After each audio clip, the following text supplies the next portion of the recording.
శాంతి. ఓం శాంతి అన్నా. అన్నా, ఫుల్ మురళిని గుర్తు పెట్టుకోవడానికి ఏదైనా ఈజీ మెథడ్ చెప్పన్నా.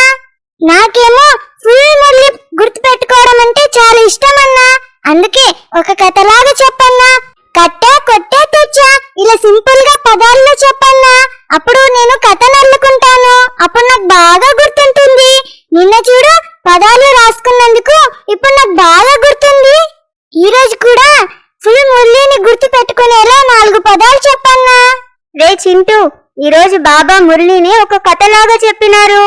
నీకు పదాల్లో చెప్పమన్నావు కదా, పదాలు చెప్తాను, గుర్తు పెట్టుకోరా. అమృతము విషము, ప్రజలు రాజులు, దేవతలు శూద్రులు, రామరాజ్యం రావణ రాజ్యం. అన్నా, ఈ 4 జోడి పదాలు గుర్తు పెట్టుకుంటే మురళి అంతా గుర్తుంటుందా? అన్నా, ఈ పదాల ఆధారంతో బాబా కథ చెప్పారా? మరి ఆ కథకు ఏం పేరు పెట్టుకోవాలన్నా? రే చింటూ, ఈ కథ పేరు సత్యమైన లక్ష్మీనారాయణల కథ, అమర కథ, రచయిత మరియు రచన యొక్క కథ. అల్ఫ్ మరియు బే అంటే తండ్రి మరియు ఆస్తి గురించి ఉన్న కథరా. ఏంటన్నా, సత్యమైన లక్ష్మీనారాయణుల కథనా? నేనేమో సత్యనారాయణ కథ విన్నాను. కథ చదివి తర్వాత పూజ చేస్తారు. ఎంత ఇంట్రెస్టింగ్ గా ఉంటుందన్నా. నేనైతే కట్టు కదలకుండా వింటూ ఉంటాను. అంతేకాకుండా అమర కథ అంటున్నావు. అమర కథ వింటే అమరులుగా అయిపోతామా? కానీ పుట్టిన వారు గిట్టక తప్పదు అని ఎంత బాగా మన శాస్త్రాల్లో వేదాల్లో చెప్తూ ఉంటారు కదన్నా. మరి బాబా మనల్ని అమరులుగా ఎలా చేస్తారన్నా? మరి మనకు చాలి ఉండదా? ఎప్పుడు బ్రతికి ఉంటామా అన్నా? మరి ముసలి వాళ్ళు అయిపోతే ఈ పని చేసుకోలేం కదన్నా. అంతేకాకుండా రచయిత రచన అని చెప్తున్నావు. రచయిత ఎవరు? రచన ఏది? ఏం రచించారు? ఇంకా తండ్రి ఆస్తి అంటున్నావు. ఇదైతే నాకు కొంచెం కొంచెం తెలుసు. తండ్రి అయితే ఆస్తిని ఇవ్వడానికి వచ్చారు. రే చింటూ, ఇది సత్యమైన లక్ష్మీనారాయణల కథ. అంటే మనల్ని నరుణ్ నుండి నారాయణుడుగా చేసే కథరా. ఈ కథ వింటే మనం నరుణ్ నుండి నారాయణుడుగా అయిపోతాంరా. అన్నా, నేనైతే శాస్త్రాలు వేదాల గురించి విన్నాను. అక్కడైతే నరం నుంచి నారాయణుడిగా చేస్తారనే మాటే రాలేదన్నా. అంతేకాకుండా అక్కడైతే ఋషులు మునులు ఇంకా ఎవరైతే బాగా తపస్సు చేసింటారో వాళ్ళ ముందుకు వెళ్ళి నమస్కరిస్తారన్నా. వేదాలు శాస్త్రాల్లో కూడా ఈ విషయం లేదు. మళ్ళీ రామాయణం మహాభారతంలో కూడా ఎప్పుడూ ఈ విషయం చెప్పలేదన్నా. కానీ బాబా ఏమో ఇక్కడ మనల్ని మనుషుల నుండి దేవతలుగా చేస్తారంటున్నారు. ఈ కథ వింటే మనం మనుషుల నుండి దేవతలుగా అవుతామా? అవునరా చింటూ, ఈ విషయము ఎక్కడా వినడానికే దొరకదు. ఎందుకంటే మన తండ్రి మాత్రమే మనకు ఈ కథను వినిపించి లక్ష్మీనారాయణలుగా తయారు చేస్తారు. మన తండ్రి మనకిప్పుడు అమృతాన్ని తాగించి అమరులుగా చేస్తారు. ఈ సృష్టి ఎలా మొదలైంది, రచయిత ఎవరు, వారి రచన ఏది, అన్ని విషయాల గురించి బాబా మనకు ఈ కథలో తెలిపిస్తారురా. అవునా అన్నా? నాకైతే ఇప్పుడే తెలుసుకోవాలనుందన్నా. వెంటనే కథను చెప్పడం మొదలు పెట్టన్నా. రే చింటూ, ఈ కథ 5000 సంవత్సరాలదిరా. ఇందులో అర్ధ సమయం మనము సంతోషంగా సుఖశాంతులతో ఉంటాము. దానిని రామరాజ్యము అని అంటారు. రామరాజ్యము అంటే సత్యయుగము త్రేతాయుగము. సత్యుగంలో లక్ష్మీనారాయణల రాజ్యం ఉంటుందిరా.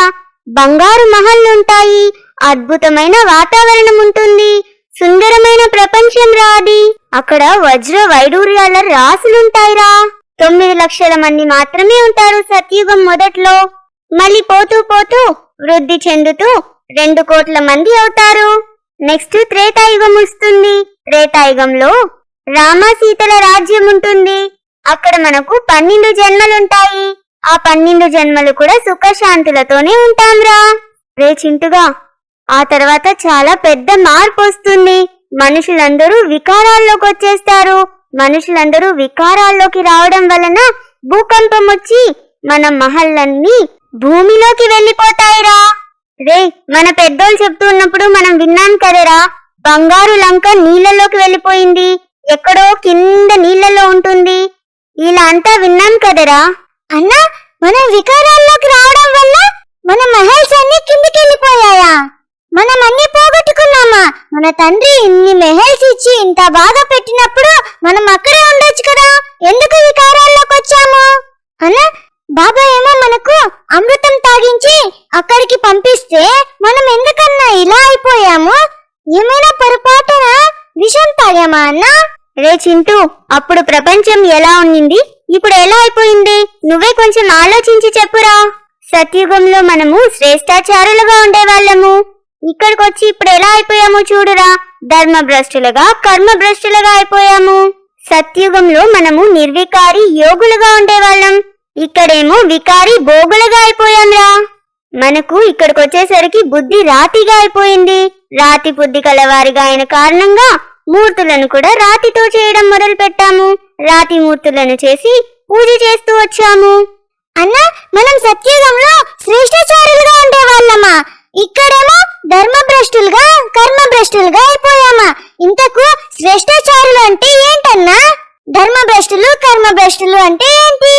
అక్కడేమో నిర్వికారి యోగిలుగా, ఇక్కడేమో వికారి భోగిలుగా, రాతి బుద్ధి గల వారిగా అంటున్నావు. ఇదంతా ఏంటన్నా? రే చింటూ, సత్యత్రేతాయుగాల్లో మనం దేవతలుగా ఉండేవాళ్ళం. దేవతలుగా ఉన్న మనమే వైష్ణవులుగా, శూద్రులుగా అయిపోయాంరా. రే చింటూ, చూడురా, మన తండ్రి ఎంత చక్కగా స్టోరీ చెప్పారో. ఈ స్టోరీని చిన్నపిల్లలు కూడా చాలా చక్కగా అర్థం చేసుకోగలరు. అంతేకాకుండా ఈ స్టోరీని ఎప్పుడైతే పిల్లలు చెప్తారో అప్పుడు పెద్దవాళ్ళు కూడా ఆశ్చర్యపడిపోతారు, బాగా అర్థం చేసుకోవడం మొదలు పెడతారు. ఎవరైతే ఈ కథ విని ఊరికే పేరుకు మాత్రం బాగుంది బాగుంది అని మాత్రమని ప్రభావితులవుతారో వాళ్ళు ప్రజల్లోకి వస్తారు. అలా కాకుండా ఎవరైతే బాగా కష్టపడతారో, నరుడి నుండి నారాయణుడుగా అయ్యే పురుషార్థం చేస్తారో వాళ్ళు మళ్ళీ రాజులుగా అవుతారు. మన తండ్రి మళ్ళీ మనల్ని లక్ష్మీ నారాయణులుగా చేయడానికి వచ్చారు. మనకు రాజ్య భాగ్యాన్ని, సత్యుగ వారసత్వాన్ని ఇవ్వడానికి వచ్చారా. అవునన్నా, ఈ కథ భలేగా ఉందన్నా. నాకు బాగా ఇష్టమైంది, బాగా అర్థమైంది. ఇప్పుడు దాకా ఏమైతే కథలు విన్నామో అందులో ఎలాంటి సారమూ లేదు. ఇంత మంచి ప్రపంచానికి తీసుకెళ్లే మాట ఎక్కడ వినలేదన్నా, ఎక్కడ లేదు కూడా. అంతేకాకుండా అక్కడైతే సత్యుగంలో చూడనా ఎంత సుందరంగా ఉంటారు, ఎంత న్యాచురల్ గా ఉంటారు. అది ఇక్కడైతే చూడు ఎంత ఫ్యాషన్ గా ఉన్నా, ఎంత అలంకరించుకున్నా ఇక్కడ అంతా వేస్ట్ అన్నా. అదైతే ఎంత బ్యూటిఫుల్ ప్రపంచం అన్నా. అందుకే మనం ఇక్కడి ఫ్యాషన్ ని వదిలేసి మనం ఈ కథను బాగా అర్థం చేసుకొని అందరికీ తెలియజేసి మనం అక్కడికి వెళ్ళిపోదామన్నా.